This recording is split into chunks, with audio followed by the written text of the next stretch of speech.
예수님의 진짜 형제 자매 권속들이 누구냐라는 거죠. 마가복음 3장 31절부터 보면은 똑같은 내용이 나오는데 누가 내 어머니면 누가 내 동생들이냐 하시면서 둘러앉은 무리들을 돌아보시면서 보라 말해요. 이 사람들이 내 어머니요 내 동생들이다. 그렇게 말씀하셨어요. 마태복음 12장에서도 둘러앉은 무리들을 보면서 봐라. 내 어머니와 내 동생들을 보라. 그렇게 하셨어요. 참 이해하기 쉽지 않는 그런 장면이죠. 그런데 왜 예수님께서 이런 말씀하셨을까? 도대체 복음 속에 어떤 비밀이 담겨져 있길래 이런 말씀을 하셨을까? 이 말이죠. 요한복음 1장 12절을 보면은 영접하는 자, 꼭 그 이름을 믿는 자들에게는 하나님의 자녀가 되는 것을 주신다고 했어요. 그러니까 예수 그리스도를 구주로 믿고 영접하는 사람들에게는 하나님의 자녀, 신분을 하나님의 자녀로 바꿔버리겠다. 또 고린도전서 3장 16절에서는 예수 그리스도를 믿고 영접하는 우리들에게 하나님께서 성령으로 우리 안에 들어와 계셔가지고 우리 몸을 하나님의 성전으로 삼으시겠다라는 거예요. 우리가 우리 몸이 성전이다. 그런데 우리 속에 들어가기 이 영은 성령님이라고도 표현하고 보혜사 성령님이라고도 표현하고 또 다른 곳에서는 그냥 양자의 영이라고도 표현을 합니다. 그죠? 그래서 로마서 8장 15절에 보면은 우리는 종의 영을 받지 않았고 무서워하거나 두려워하는 것은 종의 영을 받지 않았고 양자의 영을 받았다라는 거예요. 양자의 영을 받았기 때문에 하나님을 아빠 아버지라 이렇게 우리가 하나님을 그렇게 부르짖느니라. 그런 식으로 크게 막 부르짖기도 하고 엎드리기도 하고 고백하기도 하고 또 그렇게 하나님 대화할 때도 아버지 이렇게 대화를 하기도 하고 그렇게 한다는 거죠. 이 얼마나 큰 축복입니까, 그죠? 로마서 8장 16절에서 그래서 성령님께서 친히 우리가 바로 우리가 하나님의 자녀인 것. 우리가 하나님의 자녀라는 것. 예수 그리스도를 구주로 믿고 영접한 우리들에게는 우리 몸이 이미 하나님의 성전이 됐지 않습니까? 그래서 그 우리 안에 계신 하나님의 성령님께서 우리가 하나님의 자녀라는 것을 자꾸 이런저런 모양으로 증거를 주신다는 거예요. 그래서 로마서 8장 17절에서 자녀이면은 우리가 하나님 자녀가 맞다면 또한 상속자, 하나님의 상속자라는 거예요. 곧 하나님의 상속자요 그리스도와 함께한 상속자니 이랬단 말이에요. 우리가 하나님의 상속자라는 거예요. 할렐루야. 얼마나 큰 축복입니까? 그래서 하나님의 상속자, 하늘 나라를 유업으로 받을 상속자라는 거예요. 히브리서는 그 유업으로 받을 자라. 그 다음에 또 로마서 8장 29절에서는 하나님이 미리 아신 그들을 또한 그 아들의 형상을 본받게 하기 위하여 미리 정하고 그로 많은 행위에서 맏아들이 되게 하려 하십니다. 예, 여기 맏아들 여러 가지 의미가 있죠. 예수님은 우리들 가운데서 맏아들이고 우리는 다 그 아우들이고 동생들이고 그 다음에 또 맏아들은 이렇게 유업을 받을 자라, 상속을 받을 사람. 이 얘기죠.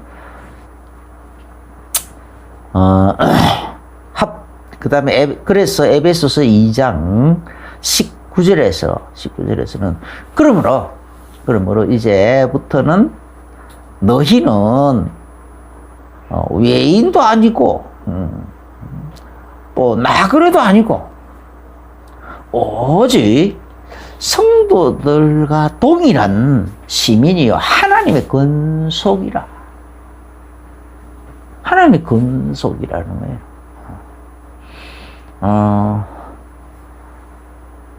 모세는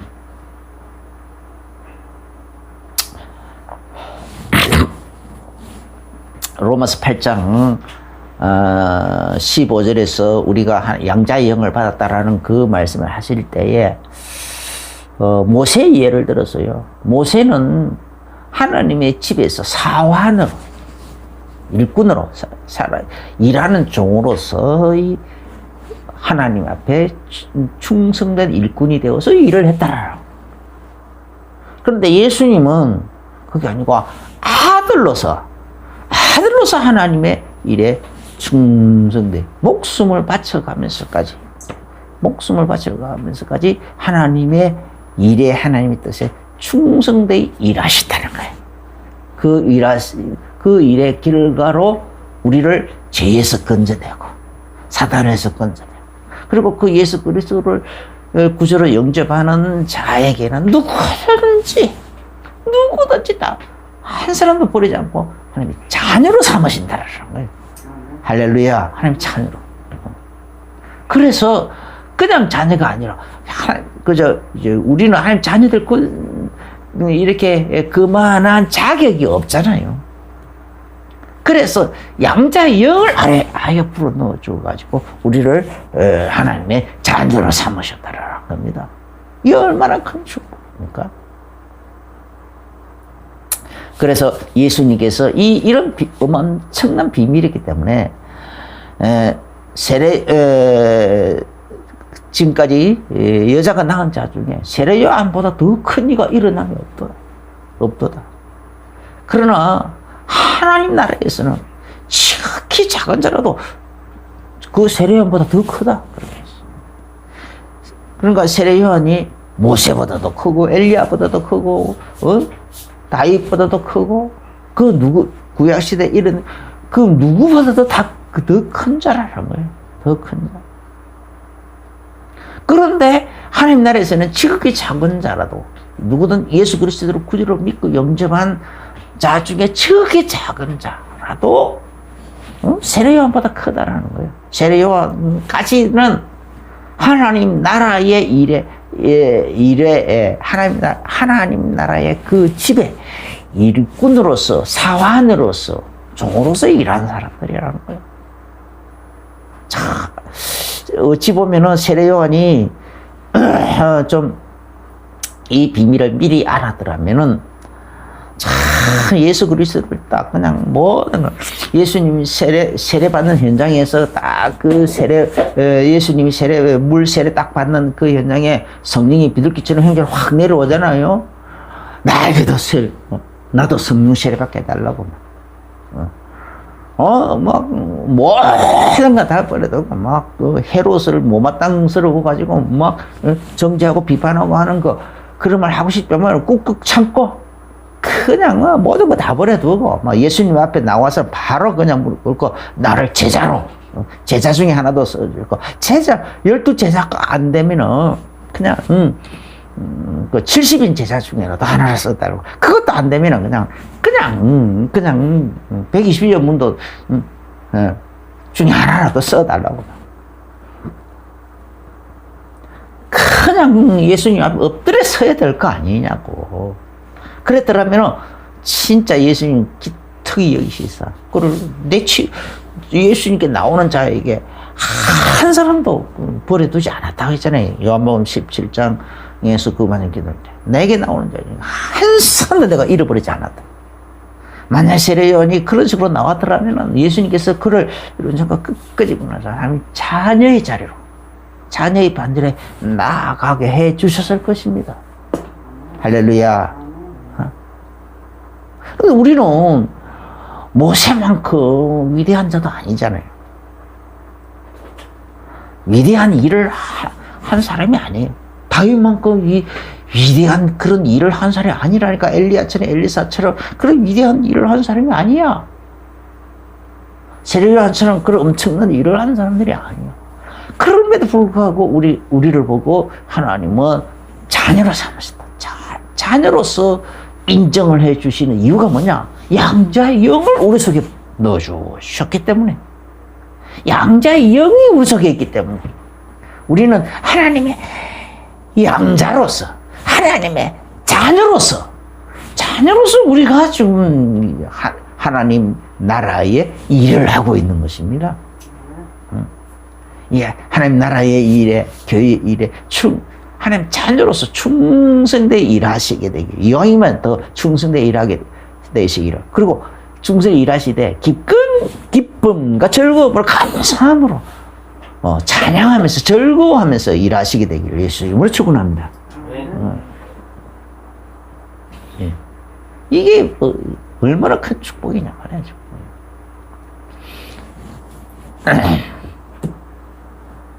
그래서 이 축복이 얼마나 이렇게 어마어마한 거예요. 예. 실제로도 한번 봅시다. 성경에서 요한복음 8장 44절에 보면은 마귀의 자녀라 하잖아요. 마귀의 자녀. 우리가 믿지 않을 때는 우리 신분이 마귀의 자녀였다는 거예요. 근데 그 마귀의 자녀의 자리에서 하나님 자녀의 자리로 바꿔놓은 거죠. 마귀의 자녀의 자리를 그대로 계속 가지고 갔더라면 어떻게 되겠어요? 멸망받는 자잖아요. 멸망을 받아요. 또 에베소서 2장 2절에서는 공중권세 잡은 자, 이 세상의 풍조를 얻고 공중권세 잡은 자를 따르고 있더라는 거예요. 사단에게 완전히 종노릇하고 있더라는 거예요. 사단에게 끌려다니면서 종노릇하고 있었는데 그런 우리들에게 하나님이 성령을 보내셔가지고 보혜사 성령을 보내셔가지고 성령의 인도받는 삶으로 성령님의 보살핌을 받는 그런 삶으로 바꿔놨다라는 거니까 우리 신분이 우리의 삶이 그렇게 바꾸어졌다니까. 할렐루야. 얼마나 큰 축복이냐 말이에요. 에베소서 2장 3절에 보면 본질적으로 하나님의 진노에 있는 자, 본질적인 그로 진노에 있는 진노의 자녀였는데 하나님은 본질적으로 이런 축복을 받은 하나님의 자녀, 하나님 나라를 요구로 받을 수 있는 그런 하나님의 자녀. 이거 얼마나 완전 하나님이 우리의 본질을 바꿔버렸다니까. 본질을. 누가복음 16장 23절 24절 보니까 음부 불꽃 가운데서 아주 꼬시고 죽고 난 다음에는 음부 불꽃 가운데서 엄청난 고통을 겪는단 말이야. 우리도 만약에 구원받지 못했더라면은 그런 부자처럼 음부 불꽃 가운데서 우리가 이 땅에서 그냥 우리 내 마음대로 내 멋대로 내 주장대로 내 고집대로 막 살아가다가 내 욕심 끌리는 대로 막 살아가다가 그 부자처럼 음부 불꽃 가운데서 막 고통당할 거라 말이야. 죽는 순간부터 그런 고통 속에 들어가 있다가 그렇게 있을 거라. 그런데 우리는 지금은 어떻게 해요? 죽는 순간 낙원으로 옮겨진다니까. 예수님께서 예수를 위해서 하늘나라에서 아무것도 한 일도 없는 그 예수님 편에 있는 강도, 십자가에 함께 매달려서 죽어가던 그 강도가 그냥 예수님을 인정하면서 당신의 나라가 임했을 때 나를 좀 불쌍히 해달라고 그 한마디 딱 했는데 마지막 순간에 그 한마디 했는데 예수님께서 너는 오늘 오후에는 나와 함께 낙원에 있을 거다. 이 축복을 주셨잖아요. 이 축복을 주셨다니까. 그래서 우리는 죽는 순간 이렇게 예수님 우편에 그 십자가에 매달려서 죽은 그 강도처럼 그냥 낙원으로 바로 예수님이 싹 데리고 가신다니까. 할렐루야. 우리는 이런 축복을 받았어요. 그것뿐만 아니라 요한복음 5장 29절을 보면은 생명의 부활이 있고 심판의 부활이 있대요. 그렇게 있다고 했는데 우리는 생명의 부활로 나아갈 수 있는 자격을 얻은 겁니다. 요한복음 5장 24절에 진실로 너희 이르니 내 말을 듣고 나 보내신 이를 믿는 자들은 사망에서 생명을 옮겨버려야 돼. 심판을 하지 않는다. 심판을 하지 않는다. 그래서 29절에서 마지막 날에는, 다 심판을 받을 날이 옵니다. 생명의 부활로 나갈 자가 있고, 두 가지 부활로 나가는데, 생명의 부활로 나갈 자가 있고, 심판의 부활로 나갈 자가 있다. 그 심판의 부활에 계시록 20장, 그런데 그 우리는 생명의 부활에 자격을 얻었다, 이 말이야. 할렐루야. 생명의 부활에 자격을 얻고 있어요. 그러면 계시록 20장 12절부터 15절에 보니까 그 심판의 부활을 지옥불 심판이라고 그랬어요. 지옥불 심판. 실제로 죽은 자들이 그 음부 불꽃 가운데 그 고통당하던 그 영혼들 있잖아요. 부자가 예수님이 그 예를 들었던 그 부자의 영혼. 그런 사람들, 그 음부 불꽃 가운데 그 고통당하던 그 모든 영혼들을 그때는 영혼 상태였지만은 예수님께서 따스히 죽지도 않고 영원히 죽지 않는, 그리고 고통을 몇 배나 더 느낄 수 있는 육신을 몸으로 다시 부활을 시키는 거예요. 부활을 시켜가지고는 영원한 지옥 불 속에 훨씬 음부 불꽃보다 훨씬 더 뜨거운 지옥 불 속으로 집어던져 넣는다 그랬어요. 그걸 보고 부활인데 그런 생명의 부활이라 하지 않잖아요. 그걸 보고 심판의 부활이라. 둘째 부활, 곧 심판의 부활이라. 이렇게 했다. 그런데 우리는 새 하늘과 새 땅, 새 예루살렘 성에 우리를 위해서는 하나님이 새 하늘과 새 땅, 새 예루살렘 성 예수님 딱 준비해놨다고 21장에 그 새 하늘과 새 땅, 새 예루살렘 성이 하늘에서 다 내려와서 우리는 그곳에 들어가서 영원히 살게 해주신다 이 말이에요. 할렐루야. 얼마나 큰 축복이냐.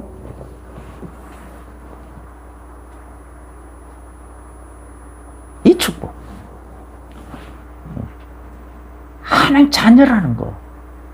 이게 이렇게 엄청난 거예요. 엄청난 거.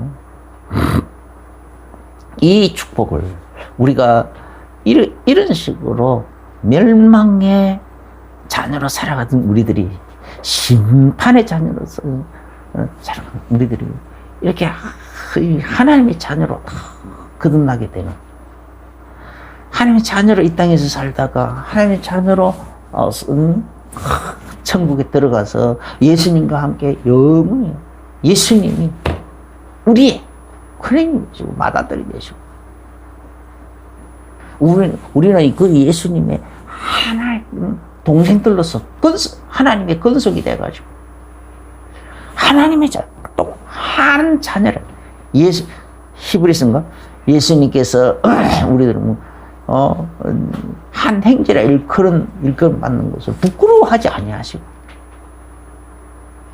부끄러워하지 아니하시고 다 천사들 앞에서 우리를 같이 한 자녀로 같은 형제로 이렇게 주신다. 이 땅에서는 형제가 아니라도 한 형제가 아니라도 공부를 좀 못해도 부끄러워하잖아요. 장애가 있어도 좀 부끄러워하고 그러잖아요. 그런 현상들이 많이 있잖아요. 근데 예수님은 우리가 아무리 못나도, 아무리 공부 못해도, 아무리 사업에 그리고 또 행정관이라도 요즘 사업에 실패해버리면은 그냥 행정관의 인연을 끊어버려요. 전화번호 그냥 바꿔버린다니까. 뭐든 카톡방에서 다 나가버린다니까요. 행정관이라도 나가버려요. 요즘 세태가 심지어는 부모라도 그래요. 그 정도로. 그런데 예수님은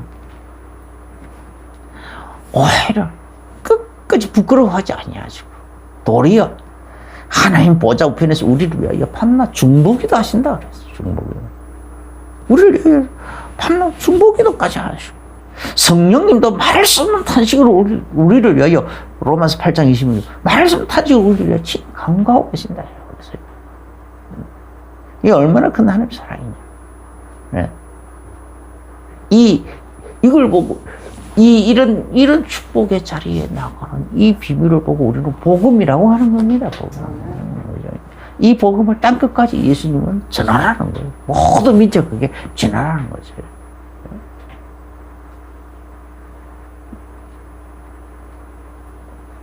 그래서 그러면은 땅끝은 어딜까?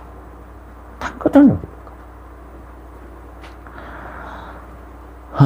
마태복음 24장 14절에 이 천국 복음이 모든 민족에게 전파되기, 땅끝까지 전파되니 그제서야 끝이 오리라.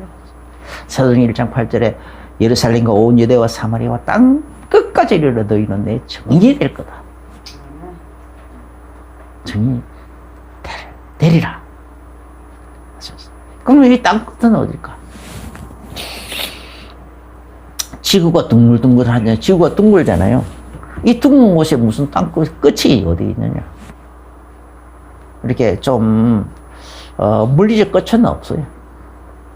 그럼 땅끝은요. 이 복음이 유대인들에게서 출발했잖아요. 이 복음이 유대인들에게서 출발했다. 그러면 다시 지구를 한 바퀴 뺑 돌아가지고 다시 유대인들에게 돌아가는 거. 그게 끝이에요. 한 바퀴 뺑 도는 거. 근데 지금은 유대인들이 복음을 안 받아들이고 있다니까. 이스라엘에서 제대로 복음 운동이 안 일어나고 있다니까. 그래서 이스라엘 다시 이스라엘 그 땅에서 복음 운동, 성령 운동, 기도 운동이 제대로 일어나야 되는 거. 회개 운동이 제대로 일어나는 거. 그게 진짜 복음 땅끝인 거예요. 땅끝. 그러면은 이 일에는요 많은 비밀들이 있어. 많은 비밀. 로마서 11장 25절에 보면은 이방인의 충분한 숫자가 들어와야 된다. 이방인의 충분한 숫자가 들어올 때까지는 그런데 하나님이 원하는 이방인들 중에서 하나님이 원하시는 마음, 하나님 마음속에 품고 있는 숫자가 있다라는 거예요. 이 정도면은 됐다라는 하나님의 마음에 흡족한 숫자, 그 숫자가 있다는 거죠.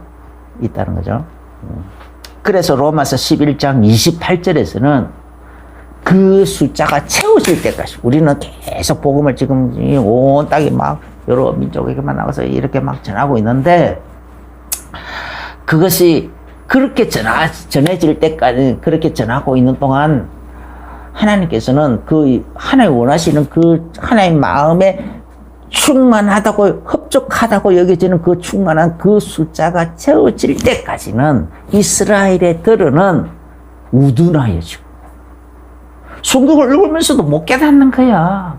설교를 들으면서도 못 알아들어. 우둔하여지고 그리고 완악해지고 그렇게 하나님 만들었다는 거예요. 만들었다는 거예요.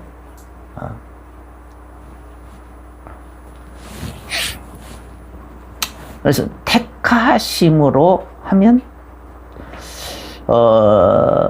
조상 덕에, 조상을 잘 준 덕에 하나님의 사랑을 입은 민족이고, 복음으로 말하면은 이런 복음 안에서 보면 이방인들의 구원 숫자를 채우기 위해서 하나님의 원수가 되어버렸다는 거예요. 복음으로. 왜 하나님 원수가 됐을까? 그런 표현을 할까? 가만히 생각해보니까 이방인의 충만한 숫자. 이것과 연관을 시켜보니까 이해가 되는 거야. 하나님 원하시는 이 이방인의 충만한 숫자를 채워야 되는데, 그거 채우기 위해서는 이스라엘들을 하나님 그렇게 완악하게 만들어버린 거예요. 하나님, 이 예수님을 향하여 예수님을 원수처럼 대하도록 만들어버린 거예요. 지금까지도 그 예수님을 원수처럼 대하는 그 생각이 안 바뀌고 있잖아요. 자기들은 하나님을 사랑한다 그러고 하나님을 경외한다 하면서도 하나님 보내신 이제 예수 그리스도는 예수님은 안 믿으려고 한다 이 말이에요.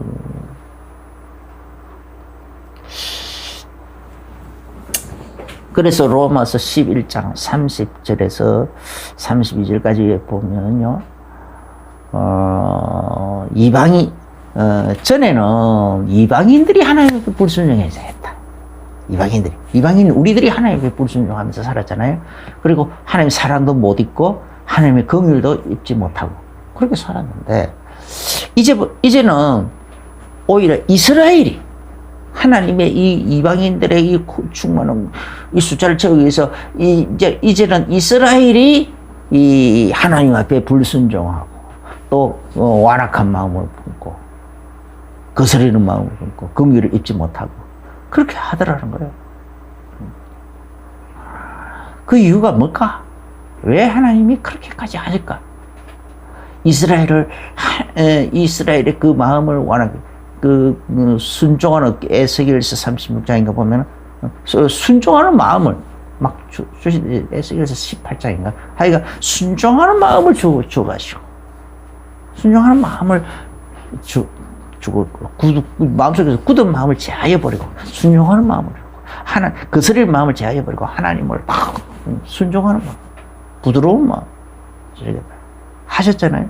그 마음까지도 그렇게 조정할 수 있으신 하나님께서 그래서 사도 바울이 막 전도를 다닐 때는 사도행전 13장 영생 주시기로 작정된 자는 다 믿더라 했거든요. 하나님이 영생 주시기로 작정된 자 중에서 하나님이 그 시간에 갈급하게 만난다는 사람, 또 마음을 열어 복음을 바울이 전하는 그 복음을 청종하는 사람, 그런 사람들이 구원을 받은 거예요. 그래서 루디아 같은 경우도 주께서 루디아의 마음을 열어 복음으로 바울이 전하는 그 말을 청종하게 하신지라. 그래서 예수를 믿고 영접하고 그 집을 교회로 내놓고 했다 이 말이에요. 이런 식으로 이방인들에게는 하나님 이런 식으로 은혜를 베풀었다, 긍휼을 베풀었다, 사랑을 베풀으셨다. 할렐루야. 엄청난 축복. 왜 하나님께서 그렇게까지 하셨을까 이 말이에요. 왜 하셨을까? 성경에 보니까 이방인들은 숫자가 명시되어 있지를 않아요. 명시되어 있지를 않아. 드러난 게 없어. 그냥 충만한 숫자라고 했지. 하나님의 마음에 품고 있는 충만한 숫자인 거예요. 그래서 그걸 드러내시지는 않았어요. 그런데 이스라엘만큼은 숫자가 딱 제한되어 있어요. 그게 계시록 7장에 나온다니까. 14만 4천. 14만 4천으로 딱 정해버렸다니까. 각 지파에서 1만 2천. 1만 2천씩 해가지고.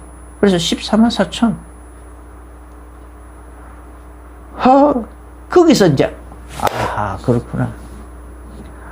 참, 이스라엘 그 유대인들이 다 그냥 예수 믿도록 마음을 다 열어둬버리면은 이게 곤란해요. 이 숫자가 차버리면은 참 곤란하잖아요. 여러 가지로 복잡해진다고. 하나님 나라의 일이 진행돼 가는 그 속에서 막 일이 이상하게 엉키고 설키고 해가지고 막 복잡해져 버린단 말이야. 그러니까 하나님께서 아예 그냥 그 마음을 우둔하게 만들고 완악하게 만들고 거스르게 만들고 불순종하게 만들고 그렇게 해버렸어요. 그래서 그걸로 사도 바울은 이걸 다 해놓고 복음 안에서 보면은 하나님 원수가 되어버렸다.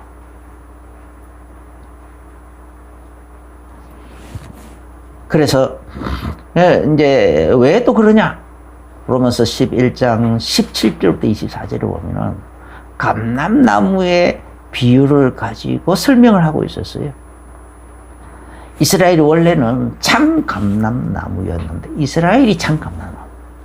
그래서 다 열매를 맺어야 되는데 예수님이 이 땅에 다 오셨을 때에 그들이 다 그때 당시에 열매를 맺고 그 예수님을 메시아로 그리스도로 받아들이고 인정하여서 다 회개하고 회개운동 일어나고 했어야 되는데 이것들이 그렇게 안 하니까 그런 열매를 안 맺으니까 예수님 비유로 쓰면 막 그 종을 막 선지자들을 많이 보내도 다 죽였단 말이에요. 소출 얼마를 받으려고 막, 그렇게 새로 막 주고 그렇게 그러는데, 그런데 종을 보내도 자꾸 죽여버린다는 말. 그럼 아들을 보내면은 안 죽이겠지, 계획하겠지 하고 아들을 왔는데, 아들은 그냥, 다 저런 상속자니까 죽여버리고, 저 땅, 우리 것으로 만들자. 그래가지고 죽여버린다. 그러면 어떻게 하겠느냐? 여기서 진멸을 하지 않겠느냐? 실제로 예수 그리스도를 십자가에 매달아 죽였잖아요. 죽이면서 그 피를 우리 자손들에게 돌리라. 막 그런 식으로 막 말했다니. 실제로 그대로 그래서 AD 70년에 그냥 돌 위에 돌 하나도 남기지 않고 다 막 성전이 다 무너지고 성벽도 무너지고 다 뿔뿔이 흩어져. 그래서 전 세계로 흩어져 버렸다니까. 그런 일이 실제로 일어났어. 그래서 그런 식으로 열매를 안 맺으니까 열매 안 맺는 그 참 감람나무 가지들을 하나님이 잘랐다네. 그런 식으로 막 잘라내버렸다니까. 그러면 잘려진 그 나무 가지 덩굴에다가 돌감람, 이방인들은 돌감람나무를, 돌감람나무. 그래, 이방인, 돌감람나무인 우리들을 그 가지에다가 막 갖다 접을 붙여놨다라는 거예요. 할렐루야. 그래서 접을 붙여놨더니 참 감람나무의 진액을 다 빨아들여 가지고는 그 진액을 받아서는 참 감람나무의 열매를 지금 맺히고 있다라는 거예요. 우리 이방인들이 막 그 예수님을 구주로 믿을 뿐아니라 죄에서 회개 운동도 일어나고 성령 운동도 일어나고 성령 충만 받아가지고 또 막 전도 운동도 일어나고 하나님을 경외하고 하나님을 찬미하고 하나님을 기뻐하고 즐거워하는 막 이런 게 그래서 기도해서 응답 받아서 하나님의 영광을 막 생활 속에 드러내고 여러 인간관계 속에서 드러내고 이게 바로 이 돌감람나무인 우리가 참 감람나무에게 접붙임을 받았기 때문에 일어난 참 감람나무의 열매라는 거예요. 열매, 성령의 열매. 이 감람나무는요, 구약시대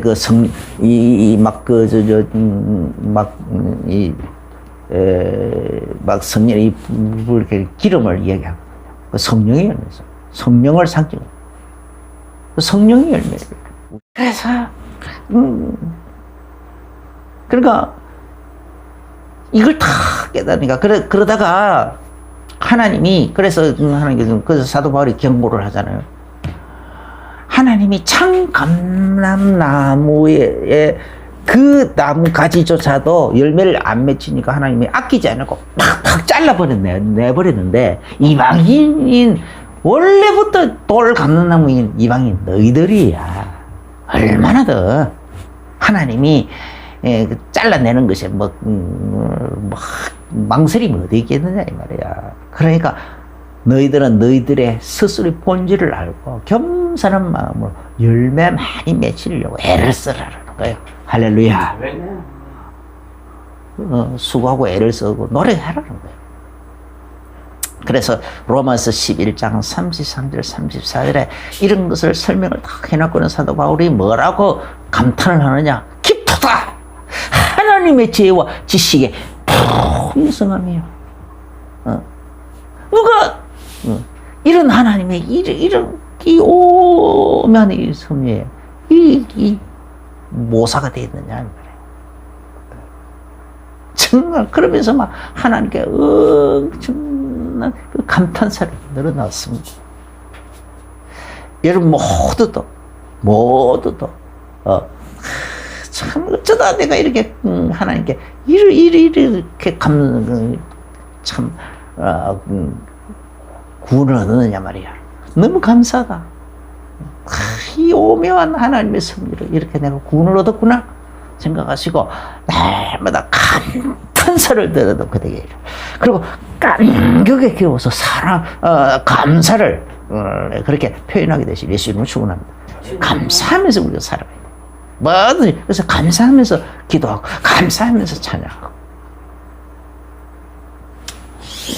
그러면은 그래서 이제 그걸 뭐, 이 감람, 여기 사도 바울은 지금 감람나무 이렇게 설명하는데, 예수님은 포도나무로 표현했죠.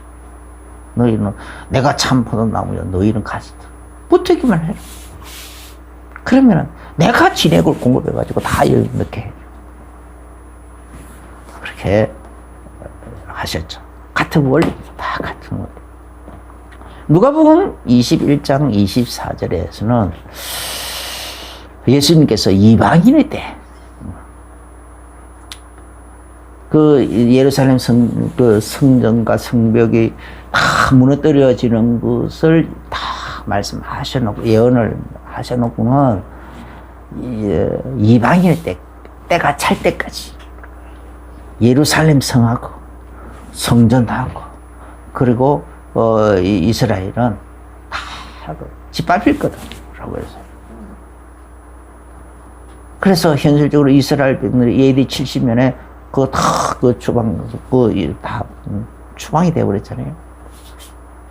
그걸 다루면, 그리고 이제 이방인들에게는 그것이 하나의, 누가복음 4장 19절에 주의 은혜의 해를 바라게 하시라 했잖아요. 주의 은혜. 다니엘서 9장,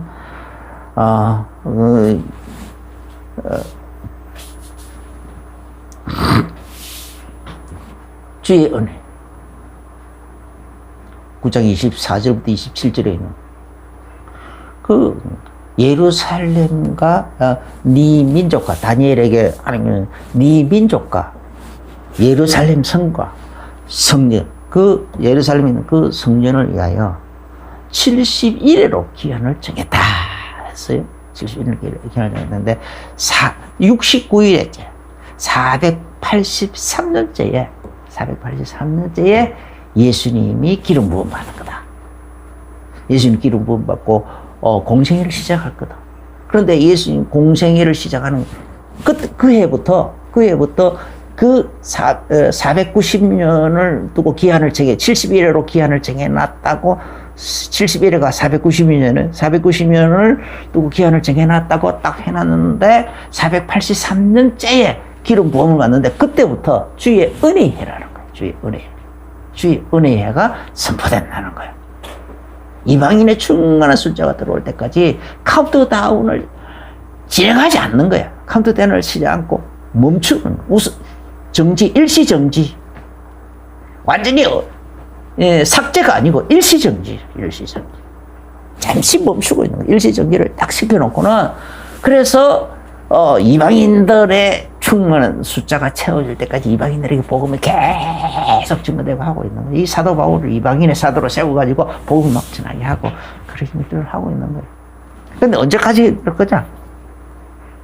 그래서 그리고 이제 누가복음 21장 29절부터 31절에 이제 예수님 그런 딱 예언을 그 다니엘의 그 예를 들어가면서까지 그럼 다니엘서에 아주 중요한 것이죠. 그래서 그런 예를 들어가면서까지 이렇게 경고를 하셔놓고는 무화과 비유를 배우라 하거든요.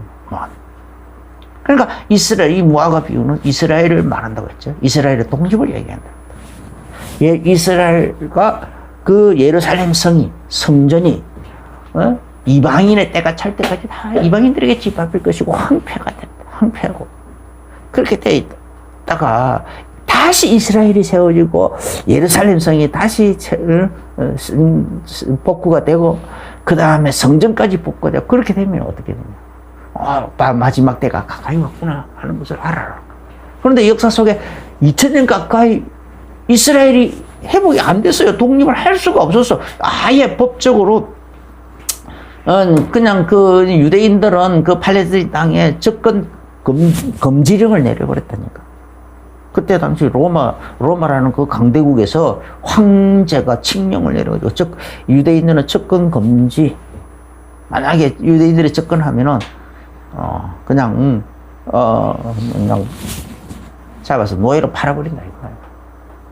그러니까 접근할 엄두도 못 냈어. 그런데 그 로마가 망해버리고 그 다음에는 오스만 터키가 이슬람 왕국을 그래 있으니까 또 못 간 거예요. 가지 못한 거예요.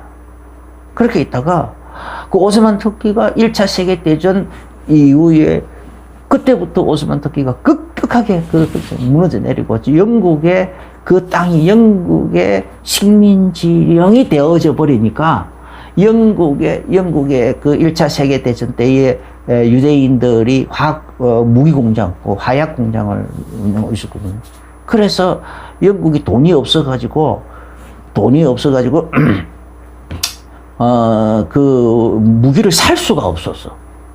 그래서 영국 장관이 발포로라는 장관이 유대인들 그 무기상들에게 가가지고 조약을 맺은 거예요. 무상으로 해달라, 우선 좀 해달라, 외상을 해달라. 그러니까 그러면 그냥 외상을 해주면 되겠느냐. 우리 유대인들이 저 팔레스타인 땅에 들어가서 나라를 세울 수 있도록 하게 해달라. 그럼 뭐 그렇게 해줄게. 그게 이제 발포 선언인지 협상인지 하는 그런 것이 세워졌어요. 조약인지 하는 게 세워졌어요. 그래서 1차 세계대전이 영국의 승리로 끝나버리고 오스만 터키가 아주 그냥 무너져 내려버리니까 그때부터 그 땅에 그 조약서를 들고 이제 그 근거해가지고 유대인들이 막 이스라엘 땅으로 팔레스타인 땅에 들어가서 땅 사러 들어가자 말이야. 우리 그 이제 했단 말이야. 근데 공개적으로 하지 말자. 조용히 들어가자. 이 팔레스타인 땅에 있는 그 사람들이 눈치채지 못하도록 들어가자. 그래가지고 설근설근 들어가가지고 그 땅을 싹 다 막 여기저기서 막 사들였단 말이야. 그래가지고 45년도에 나라 세우겠다가 선포하고 그리고 3년 동안 빡세게 전쟁하고 그리고 48년도에 48년 5월 13일인가 14일인가 그때 이스라엘이 정부를 수립한 거예요. 정부 수립을 정식으로 한 거예요. 나라가 정식으로 그때 세워졌어요. 나라를 세웠어요. 그 다음에 이제 예루살렘 성까지 이제 6차 중동 전쟁 그때 예루살렘 성까지 다 회복을 다 했어요.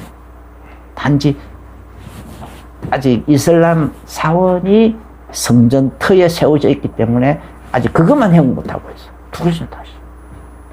그래서 많은 종말론 이렇게 성경에 대해서 조금 열려 있는 사람들은 언제 누가 아무리 봐도 저 그리스도가 나타나가지고 그 성전을 세우겠다. 이슬람 사원과 성전. 그래서 그 협상을 해가지고 그렇게 하겠구나. 그래서 성전을 세우겠다. 그래서 그걸 재림 성전이라고 그래요. 그거 세워지는 날부터 7년 때 관련이 다시 그게 이제 회복된 거니까 그때부터 이제 일시 정지되어 있던 것을 다시 재생을 시키는 거예요. 일시정지가 재생이 들어가는 거예요. 483년째에 일시정지되어 있던 것이 이제 484, 5, 6, 7, 8, 9, 땡까지 들어가는 거예요. 마지막 7년의 카운트다운이 시작되는 겁니다. 이런 원리가 있어요. 그런데 이제 사도 바울은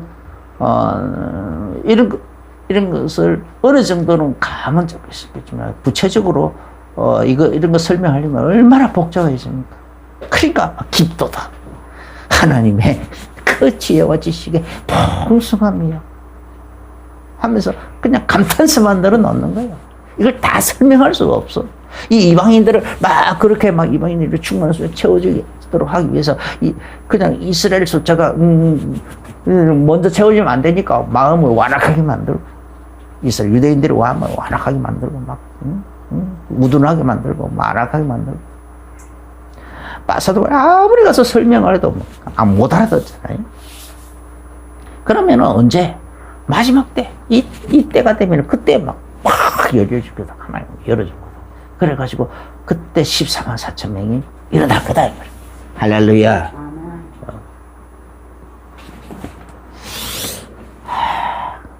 참 예수님의 진짜 형제 자매 건석들이 누구냐?